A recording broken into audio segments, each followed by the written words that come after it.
पासा का खेल। राजसूय यज्ञ के बाद इंद्रप्रस्थ बहुत अधिक समृद्ध हो गया था। सड़कों, गलियों और रास्तों पर प्रतिदिन सुगंधित जल का छिड़काव किया जाता था। चौड़े मार्गों के किनारे बड़ी बड़ी सफेद हवेलियां खड़ी थीं। शहर के चौराहों पर गहनों से सजे फाटक और मेहराब, उनके किनारे सुनहले पानी के घड़े रखे हुए थे। सभी नागरिक रंगीन रेशमी कपड़े पहने हुए थे, मालाओं और सोने के गहनों से सजे थे और वे पांडवों के शासन में खुद को सुरक्षित महसूस करते थे। प्रतिदिन अधिक से अधिक राजा दूसरे देशों से श्रद्धांजलि देने के लिए इंद्रप्रस्थ आ रहे थे। युधिष्ठिर अपने भाइयों के साथ महसभा में बैठे थे। जब वे राजकाज के मामलों में व्यस्त नहीं होते थे तो वे ब्राह्मणों से आध्यात्मिक उपदेश सुनकर आनंद लेते थे। एक दिन जब वे प्राचीन वैदिक इतिहासों का वर्णन कर रहे ऋषियों को सुन रहे थे, तभी एक पहरेदार ने आकर विदुर के आगमन की सूचना दी। युधिष्ठिर तुरंत उन्हें लेने के लिए खड़े हो गए। वे विदुर से बहुत प्रेम करते थे, जिन्होंने बचपन से ही उनका इतना ख्याल रखा था। आंखों में आंसू लिए युधिष्ठिर ने अपने चाचा के चरणों में प्रणाम किया। जब वे उठे तो उन्होंने विदुर का भाव देखा और कहा, हे शत्ता, आपका मन परेशान लग रहा है। क्या आप शांति से आए हैं? क्या महाराज ठीक हैं? क्या उनके पुत्र अपने बूढ़े पिता के आज्ञाकारी हैं और क्या लोग उनके शासन का पालन करते हैं? पांडवों के पास अपनी सीट लेते हुए विदुर ने उत्तर दिया, प्रसिद्ध सम्राट और उनके रिश्तेदार ठीक हैं। अपने पुत्रों और मंत्रियों से घिरे हुए वे इंद्र की तरह शासन करते हैं, लेकिन वह अपने स्वार्थ की तरफ झुके हुए हैं। राजा ने मुझे पहले आपकी कुशलता पूछने के लिए आदेश दिया और फिर आपको यह बताने के लिए कि उन्होंने भी आपके जैसा ही एक सभागार बनवाया है। वह चाहते हैं कि आप आकर उसे देखें और अपने चचेरे भाइयों के साथ पासे का खेल खेलें। युधिष्ठिर ने अपने भाइयों की ओर देखा और फिर विदुर की ओर। वे तुरंत आशंकित हो गए। हे शत्ता, अगर हम जुआ खेलेंगे तो शायद हम लड़ पड़ेंगे। मैं महाराज के प्रस्ताव को कैसे स्वीकार कर सकता हूँ? आप क्या सोचते हैं कि मुझे क्या करना चाहिए? विदुर ने कहा, जुआ सभी दुखों की जड़ है। मैंने धृतराष्ट्र को रोकने की कोशिश की, लेकिन उन्होंने मेरी सलाह नहीं सुनी। इसीलिए उन्होंने मुझे तुम्हें हस्तिनापुर लाने के लिए यहाँ भेजा है। ऐसा लगता है कि दुर्योधन एक ऐसा खेल चाहते हैं जिसमें शकुनी आपके साथ अपने कौशल का मुकाबला करे। अंधे राजा ने इसकी अनुमति दे दी है और अब वह चाहते हैं कि आप तुरंत आ जाएं।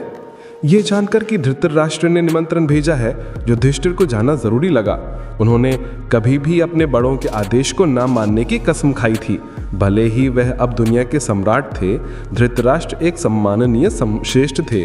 उन्होंने कहा, मेरी जुआ खेलने की कोई इच्छा नहीं है, लेकिन अगर मुझे चुनौती दी जाती है तो मैं मना नहीं कर पाऊंगा, क्योंकि क्षत्रिय धर्म यही है कि हमेशा चुनौती स्वीकार करें। निश्चित रूप से यह दुनिया सर्वोच्च नियति की इच्छा के अनुसार चलती है। सर्द शक्तिमान भाग्य हमारी बुद्धि छीन लेता है और हम उसकी आज्ञा के अनुसार चलते हैं, जैसे कि किसी रस्सी से बंधे हों। मैं धृतराष्ट्र के आदेश पर हस्तिनापुर आऊंगा। युधिष्ठिर जानते थे कि शकुनी पासे के खेल में एक प्रतिभाशाली खिलाड़ी है। गांधार का राजा खेल के हर रहस्य से परिचित था, लेकिन युधिष्ठिर ये भी जानते थे कि वह तभी जीत सकते हैं जब भगवान ऐसा चाहेंगे। कोई भी भगवान की इच्छा से स्वतंत्र होकर कार्य नहीं करता। अगर भगवान ये चाहते थे कि युधिष्ठिर अपना धन खो दें, तो वे क्या कर सकते थे? उन्हें बस इसे एक दिव्य योजना का हिस्सा मानकर स्वीकार करना था, जो अंततः उनके भले के लिए ही थी। उन्होंने अपने भाइयों को यात्रा के लिए तैयार होने का आदेश दिया। अगले दिन दल रवाना हो गया। अपने आगे चल रहे ब्राह्मणों के साथ युधिष्ठिर एक सुनहले रथ पर सवार होकर चले। उनके पीछे उनके भाई थे। शाही पोशाक और सोने के गहनों से सजे उन्होंने धृतराष्ट्र के महल में प्रवेश किया, जहां राजा और उनके पुत्रों, साथ ही भीष्म, द्रोण, कर्ण, कृपाल और अन्य आमंत्रित राजाओं ने उनका स्वागत किया। फिर उन्हें खूबसूरती से सजाए गए कमरों में दिखाया गया, जहां वे शाम के लिए बस गए। अपने दैनिक शारीरिक व्यायाम और धार्मिक अनुष्ठानों को पूरा करने के बाद उन्हें सर्वोत्तम भोजन परोसा गया। जब वे खा रहे थे, तब नर्तकियों और गायकों ने उनका मनोरंजन किया। फिर ब्राह्मणों के आशीर्वाद के बाद वे रात के लिए सोने चले गए। इंद्रप्रस्थ से आई महिलाओं के कक्ष में गईं। धृतराष्ट्र की सभी बहुएं उनकी सुंदरता और समृद्धि को देखकर ईर्ष्या से भर गईं। कौरव महिलाओं के साथ अभिवादन का आदान प्रदान करने के बाद द्रौपदी और पांडवों की अन्य रानियां मुलायम गद्दों से ढके और शुद्ध सफेद रेशम से बिछे हाथी दांत के बिस्तरों पर रात के लिए आराम करने लगी। सुबह पांडवों को नई सभा भवन में लाया गया। ढोल और अन्य वाद्यों की आवाज के बीच उन्होंने कीमती कालीनों से ढकी रत्न जड़ित सीटों पर अपनी जगह ली। सभागार कई प्रांतों के राजाओं से भरा हुआ था। धृतराष्ट्र उनके प्रमुख के रूप में बैठे थे। दुर्योधन और शकुनी पांडवों के सामने बैठे थे। दोनों मुस्कुरा रहे थे। जब युधिष्ठिर बैठ गए तो सभा में सन्नाटा छा गया और शकुनी ने कहा, हे राजन, हम सब आपकी प्रतीक्षा कर रहे थे। सभागार भरा हुआ है और हम पासा खेलने के उत्सुक हैं। युधिष्ठिर ने उत्तर दिया, हे राजन, धोखे भरे पासे के खेल में कोई वीरता नहीं मिलती। दरअसल ये नैतिकता से रहित है। तो फिर आप हमसे खेलने की इच्छा क्यों रखते हैं? शकुनी ने अपनी भौं चढ़ाई। हे राजन, जाहिर है कोई भी पासा कुछ जीतने के लिए ही खेलता है। यदि तुम मुझसे डरते हो या तुम्हें लगता है कि मेरे इरादे बेईमान हैं तो मत खेलो। युधिष्ठिर ने कुरु के बड़ों की ओर देखा। वे सब चुपचाप बैठे थे। भीष्म और विदुर दोनों सिर नीचे करके बैठे थे। विदुर के बाद भीष्म ने भी राजा को इस मुकाबले की अनुमति देने के लिए रोकने की असफल कोशिश की थी और वे अनिच्छा से इसमें शामिल हुए थे। धृतराष्ट्र अपने शानदार सिंहासन पर बैठकर चर्चा को ध्यान से सुन रहे थे। युधिष्ठिर ने कहा, हे शकुनी, चुनौती दिए जाने पर मैं कभी मना नहीं करता। यह मेरा धर्म है। हम सब नियति के वश में हैं और जो कुछ भी निर्धारित है वह निश्चित रूप से होगा। इस सभा में मैं किसके साथ खेल सकता हूं? कौन मेरे साथ बराबरी का दांव लगा सकता है? युधिष्ठिर जानते थे कि शकुनी हालांकि खेल में अधिक कुशल था, लेकिन धन में उनसे मुकाबला नहीं कर सकता था। इसलिए वह उनके लिए एक उपयुक्त विरोधी नहीं था। लेकिन दुर्योधन ने जल्दी से कहा, मैं दाव, सोना और अन्य धन की आपूर्ति करूंगा। हे राजन, शकुनी को मेरी ओर से पासा फेंकने दें। युधिष्ठिर ने अपनी भौएं ऊपर उठाईं। यह ठीक वैसा ही था जैसा उन्हें डर था। जाहिर है यह कोई दोस्ताना मुकाबला नहीं था। उन्होंने दृढ़ स्वर में अपनी आपत्ति उठाई।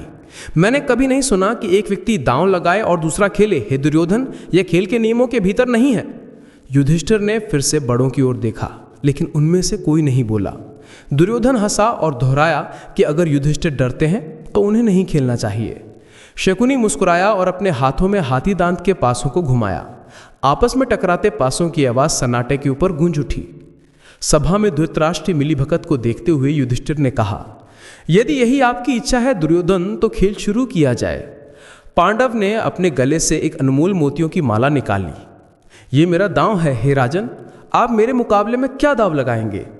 दुर्योधन ने उत्तर दिया, मेरे पास लाखों करोड़ों में गिना जाने वाला धन है, लेकिन मुझे उस पर गर्व नहीं है। मैं आपके द्वारा लगाए गए हर दांव के बराबर लगाऊंगा। पासा फेंको शकुनी और देखते हैं कौन जीतता है। शकुनी ने एक संख्या पुकारी और पासा फेंका। जैसे ही पासा उस संख्या पर आकर रुका जो उसने पुकारी थी, उसने चिल्लाकर कहा, देखो मैं जीत गया। युधिष्ठिर ने कहा, केवल मेरी हार के लिए बनाए गए खेल में आपने गलत तरीके से जीत हासिल की है। हे राजन, क्या आप खुश महसूस करते हैं? खेल जारी रहने दें। मेरे पास हर एक में 1000 सोने के सिक्कों से भरे कई सुंदर दार हैं। ये मेरा अगला दांव होंगे। युधिष्ठिर ने पासा फेंका और अपनी संख्या पुकारी, लेकिन वे अलग तरह से गिरे। शकुनी ने फिर से पासा उठाया। उसने अपनी आंखें बंद कर लीं और उन्हें कसकर पकड़ा। फिर 8 के लिए पुकारा। पासा पॉलिश किए हुए लकड़ी के बोर्ड पर लुढ़का और 8 पर आकर रुक गया। शकुनी ने एक उत्तेजित बच्चे की तरह पासे की ओर इशारा किया, देखो मैं फिर से जीत गया। उसकी हंसी की आवाज पूरे सभागार में गूंज उठी। युधिष्ठिर अविचलित रहे। खेल में शकुनी को हराने की उनकी बहुत कम संभावना थी। गांधार के राजा ने व्यावहारिक रूप से पासे को अपना जीवन और आत्मा बना लिया था। वह हमेशा विशेषज्ञों के साथ खेलते थे। दुर्योधन के संसाधनों के समर्थन से उन्हें दांव लगाने में भी हराना असंभव होगा। युधिष्ठिर ने कहा, मैं अपना पवित्र, विजयी और शानदार रथ दांव पर लगाऊंगा जो 1000 और रथों के बराबर है। यह शुद्ध सोने से बना है और बाघ की खाल से ढका हुआ है। जब यह चलाया जाता है तो इसके पहियों की गड़गड़ाहट होती है। 1000 घंटियों से सजाया गया है और इसे 8 ऐसे घोड़ों द्वारा खींचा जाता है जो चांद की किरणों जितने सफ़ेद और हवा से भी तेज हैं। यह फिर से शकुनी की पहली चाल थी। उसने अपनी संख्या पुकारी और पासा ऐसा गिरा जैसे उसके आदेश पर हो। मैं जीत गया। उसकी हंसी की आवाज़ दुर्योधन और उसके भाइयों में मिल गई। उन्होंने युधिष्ठिर को ताना मारा, अगला दांव क्या लगाओगे हे सम्राट। युधिष्ठिर अपने भाइयों से घिरे बैठे थे। वे सब दुर्योधन को घूर रहे थे। अर्जुन ने झुककर युधिष्ठिर के कंधे को छुआ। जैसे ही उनके बड़े भाई उनकी ओर मुड़े, उन्होंने थोड़ा सा सिर हिलाया, लेकिन युधिष्ठिर ने कहा, मेरे पास 1 लाख सेवा करने वाली लड़कियां हैं, जो सभी युवा हैं और कीमती वस्त्रों और सोने के गहनों से भरपूर सजी हैं, और जो सेवा की 64 कलाओं, खासकर नृत्य और गायन में कुशल हैं। मेरे आदेश पर वे देवताओं, ब्राह्मणों और राजाओं की सेवा करती हैं। ये मेरा अगला दांव होंगी। दुर्योधन ने मुस्कुराते हुए कहा, समझो मुकाबला हो गया।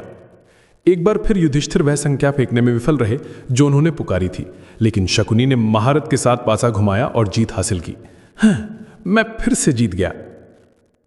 शाही मंच पर धृतराष्ट्र आगे झुके और उत्सुकता से विदुर से पूछा, दांव क्या था, क्या जीता गया है। विदुर बेचैन हो गए।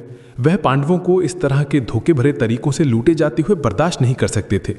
उन्होंने दर्द से देखा कि युधिष्ठिर एक के बाद एक बाजी हारते जा रहे थे। पांडव ने हजारों हाथी, रथ, शानदार घोड़े और अनगिनत अन्य पशुओं को दांव पर लगा दिया। उन्होंने अपने सभी हथियारों और शस्त्रागार के साथ लाखों सैनिकों को दांव पर लगा दिया। जैसे ही युधिष्ठिर खेल के बुखार की चपेट में आए, उन्होंने कीमती पत्थर, सोने और अन्य मूल्यवान धातुएं दांव पर लगा दी। केवल युधिष्ठिर के दांव पुकारने, शकुनी के चिल्लाने, मैं जीत गया और फिर कौरवों की तेज हंसी ही सुनाई दे रही थी। भीम क्रोध से उबल रहे थे। जब से दुर्योधन ने उन्हें जहर देने की कोशिश की थी, वह कौरव राजकुमार का खुले और निष्पक्ष मुकाबले में सामना करने के लिए तरस रहे थे। इस तरह का कपटी और कायर शत्रुता असहनीय थी। हालांकि युधिष्ठिर के आदेश के बिना वे कुछ कह या कर नहीं सकते थे। अर्जुन भी अपनी धनुष की प्रत्यंक्षा चढ़ाने और अपने धूर्त चचेरे भाइयों को खुले मुकाबले के लिए चुनौती देने के लिए तरस रहे थे, लेकिन वे भी युधिष्ठिर से बंधे हुए महसूस कर रहे थे। वे केवल दर्द से देख सकते थे कि कैसे उन्हें उपहास करने वाले दुर्योधन और उसके भाइयों द्वारा अपमानित किया जा रहा था। विदुर और सहन नहीं कर सकते थे। वे अचानक खड़े हो गए और सबके सुनते हुए धृतराष्ट्र से कहा, हे राजन, ध्यान से सुनो। मैं कुछ ऐसा कहूंगा जो तुम्हें अप्रिय लगेगा, जैसा कि मरते हुए व्यक्ति को दवा प्रिय लगती है। जब पापे दुर्योधन का जन्म हुआ और वह एक सियार की तरह रोया, तो मैंने तुम्हें तभी उसे त्याग देने के लिए कहा था। तुमने मेरी सलाह स्वीकार नहीं की। हालांकि यह स्पष्ट था कि वह हमारे कुल का विनाश करेगा। क्या तुम्हारे इस भविष्यवाणी को सच होते हुए नहीं देख सकते? खेल रुक गया। सभी राजा विदुर को घूरने लगे। दुर्योधन ने तिरस्कार किया, लेकिन उसके पिता चुप रहे। विदुर ने आगे कहा, शुक्र, सर्गीय ऋषि की प्राचीन सलाह सुनो। जो लोग ऊंचे स्थान से शहद इकट्ठा करना चाहते हैं, वे अपने लक्ष्य में इतने लीन हो जाते हैं कि वे उस गिरावट को नहीं देखते जो उनका इंतजार कर रही है। खतरनाक ऊंचाई पर चढ़ते हुए वे गिरते हैं और नष्ट हो जाते हैं। तुम्हारा पुत्र जुए से पागल होकर शहद इकट्ठा करने वाला है। शक्तिशाली पांडवों के साथ शत्रुता पैदा करके वह उस गिरावट को नहीं देखता जो उसका इंतजार कर रही है। विदुर ने बोलते समय सीधे अंधे राजा की ओर देखा।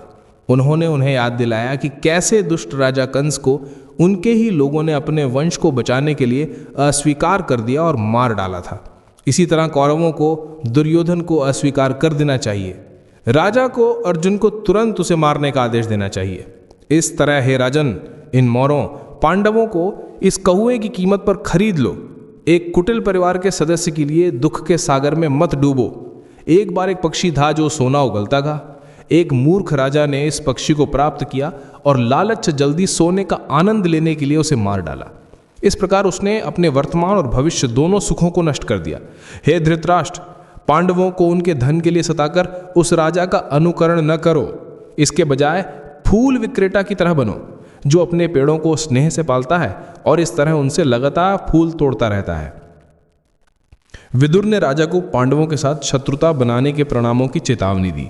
युद्ध में उनका सामना देवता भी नहीं कर सकते थे। अगर युवा जारी रहता है तो युद्ध होगा जिसमें कौरव और उनके सभी सहयोगी नष्ट हो जाएंगे। तुम इस युद्ध का कारण बनोगे हे राजन, क्योंकि केवल तुम्हारे पास ही अपने बेटे को रोकने की शक्ति है। फिर भी तुम चुप रहते हो। मैं देख सकता हूं कि तुम अपने बेटे की सफलता का आनंद ले रहे हो।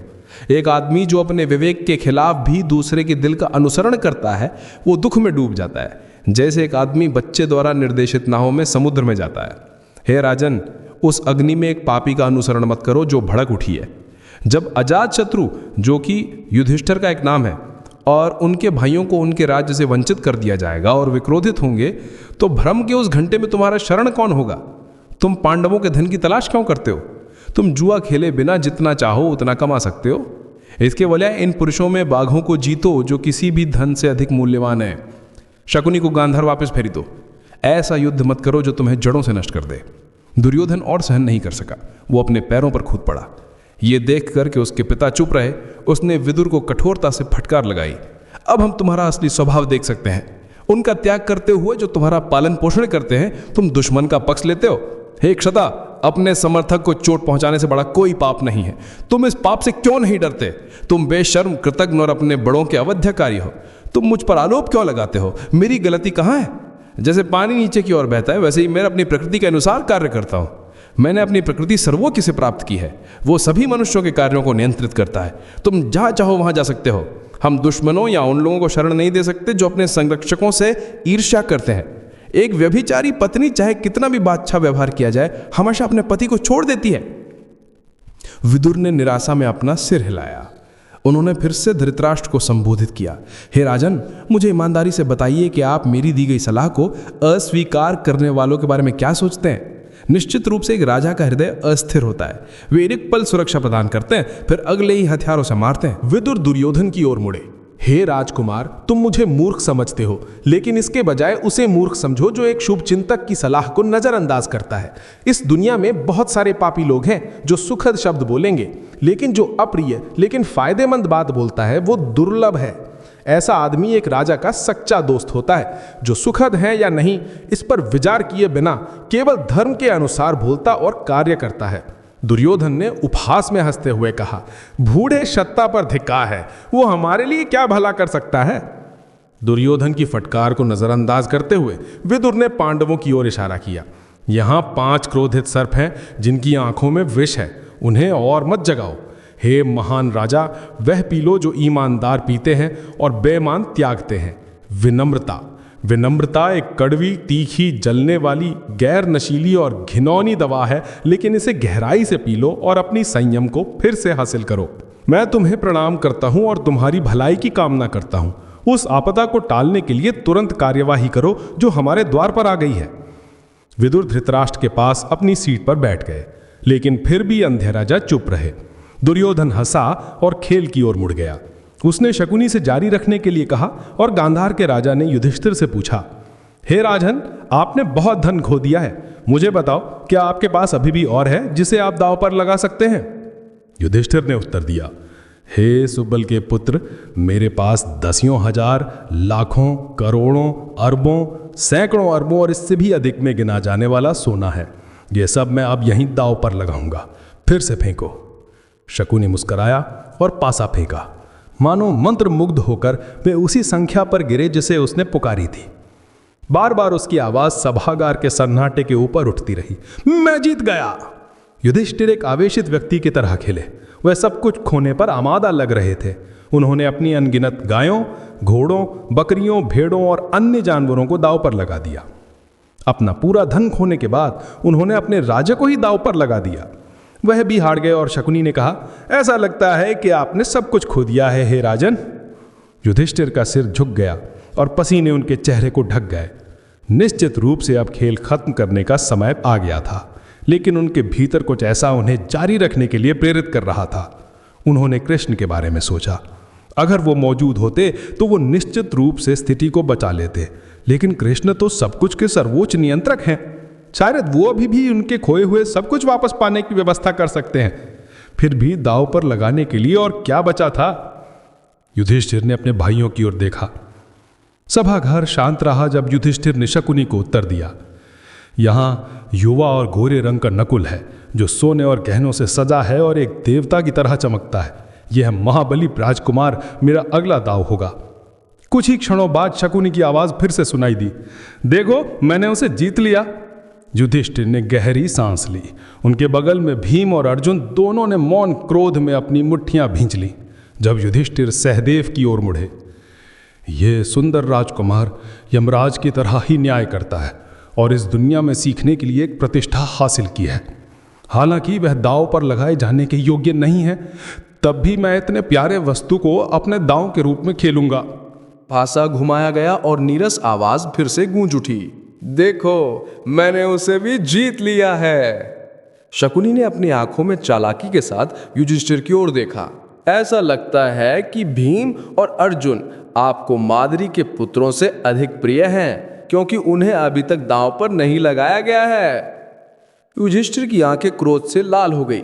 मूर्ख, नैतिकता की अवहेलना करते हुए तुम पापपूर्ण तरीके से हम में विभाजन पैदा करने की कोशिश कर रहे हो, जो सब एक ही दिल के हैं। शकुनी खेल को समाप्त नहीं करना चाहता था। उसने जल्दबाजी में उत्तर दिया, हे राजन, खेल के उत्साह में एक जुआरी ऐसी बातें कह सकता है जो वह अन्यथा कभी नहीं कहेगा। मैं तुम्हें प्रणाम करता हूं, आप हर तरह से मुझसे बड़े हैं। अब हम जारी रखें। युधिष्ठिर ने अर्जुन की ओर देखा। निश्चित रूप से कृष्ण अपने प्यारे दोस्त को खोने नहीं देंगे।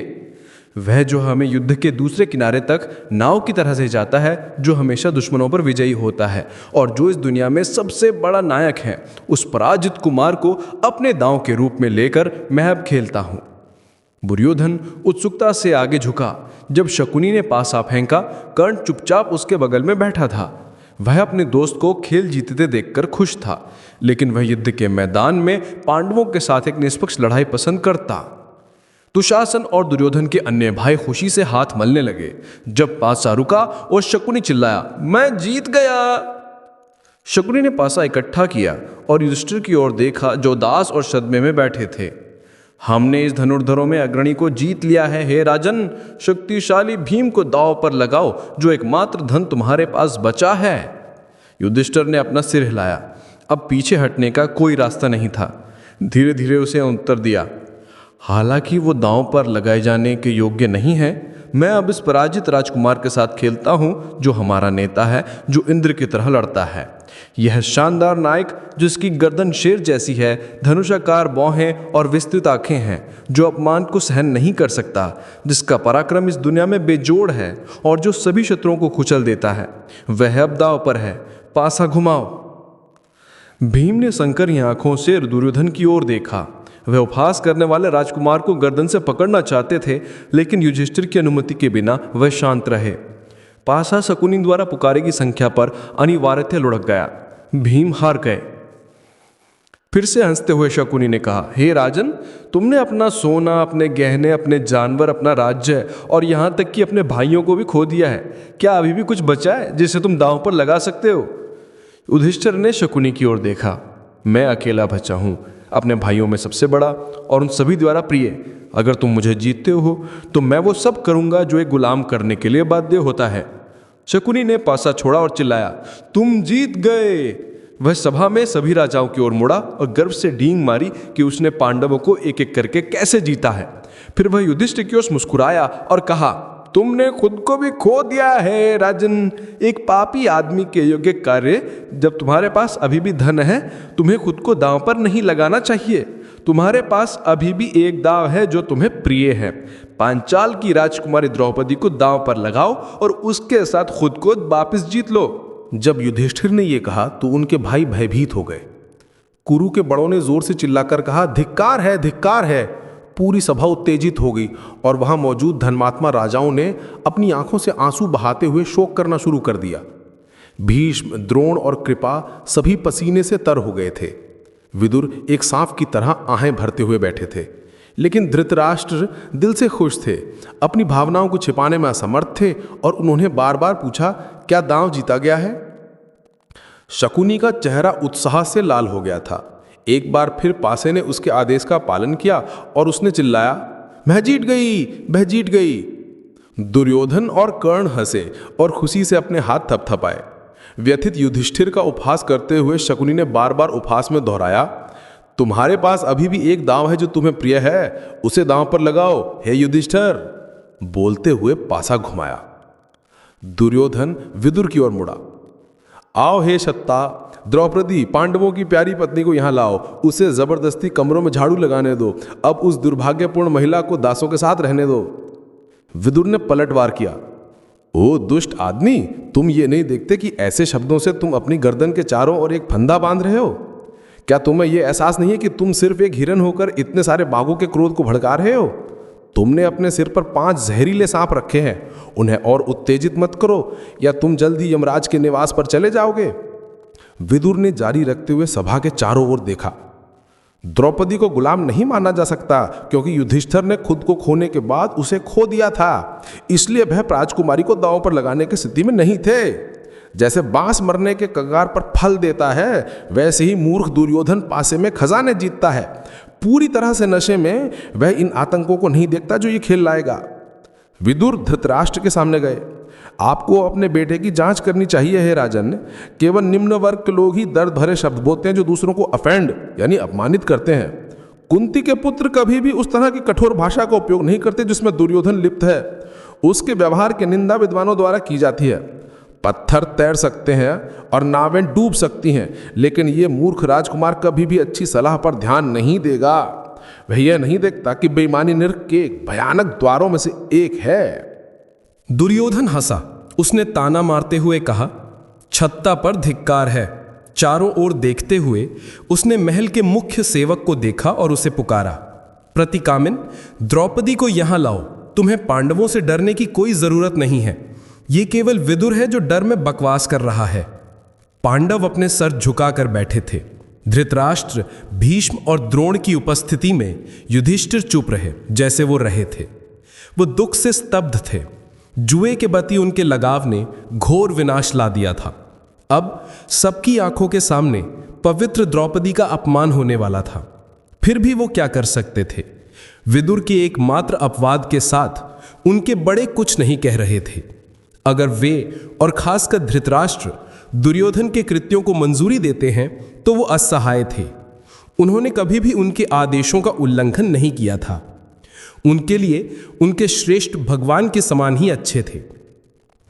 उन्होंने उनके आदेशों को सीधे सर्वोच्च भगवान से आने के रूप में स्वीकार किया। घटित हो रही भयानक घटनाओं को किसी तरह भगवान की व्यवस्था होना चाहिए। युधिष्ठिर को चुपचाप बैठे देखकर उनके भाई भी निष्क्रिय रहे। हालांकि वे द्रौपदी का अपमान करने के दुर्योधन के इरादे को रोकने के लिए तरस रहे थे।